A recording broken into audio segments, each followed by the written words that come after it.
गोरखपुर शहर के बाहरी क्षेत्र में लाल रंग का दिख रहा ये वो अस्पताल है जो बंद तो गया, लेकिन विभागीय लापरवाही के कारण 7 साल बीत जाने के बाद भी आज तक चालू नहीं हो पाया है। 100 बेड वाले टीवी कम सामान्य इस अस्पताल के लिए कई करोड़ खर्च कर दिए गए, लेकिन अभी तक इसे शुरू न होने से लोग परेशान हैं और लोगों ने अपनी पीड़ा कुछ यूं व्यक्त की है।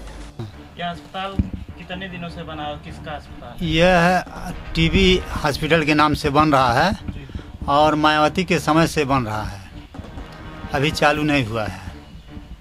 कितने दिन पहले तैयार हो गया था लगभग? यह करीब 1.5 साल पहले पूरा कंप्लीट तैयार हो गया है। हर सामान यहाँ पर आ गया है। डॉक्टर आते हैं? डॉक्टर यहाँ कोई नहीं आता है। और ये खबर है कि जब ये पेपर में निकला था कि भर्ती इसकी हो चुकी है 14 महीने से, वो सब फरवरी से इसमें कार्यरत हैं। सभी कार्यकर्ता कभी कभी आते हैं, लेकिन हॉस्पिटल में कोई बैठता नहीं है। यानी पैसा ले रहे हैं? पैसा उनको मिल रहा कि नहीं मिला हमें नहीं जानकारी है। क्या नाम है उनका? हमारा नाम है लड्डू लाल निषाद।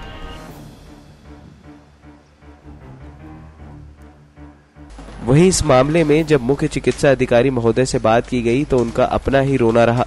उन्होंने कहा कि लाइट की व्यवस्था न होने से उसे शुरू नहीं किया जा सका है। टीबी हॉस्पिटल में बिजली की समस्या है और उसकी बिल्डिंग में भी मुख्य भवन तो बन के तैयार है तथा रेजिडेंशियल क्वार्टर्स भी नहीं तैयार है। वहाँ पर CNDS जो निर्माण एजेंसी है उन्होंने अभी तक ठीक से उसको हैंडओवर भी नहीं किया है। वहाँ बिजली भी नहीं लग रही है। हमने टेम्पररी कनेक्शन करके बिजली लेने के बारे में बात किया था तो टेम्पररी कनेक्शन लग गया है।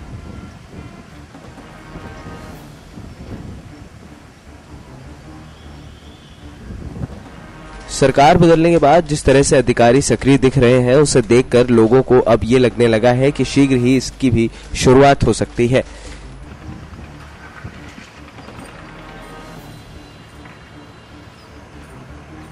नेक्स्ट 9 न्यूज के लिए गोरखपुर से रविंद्र चौधरी की रिपोर्ट।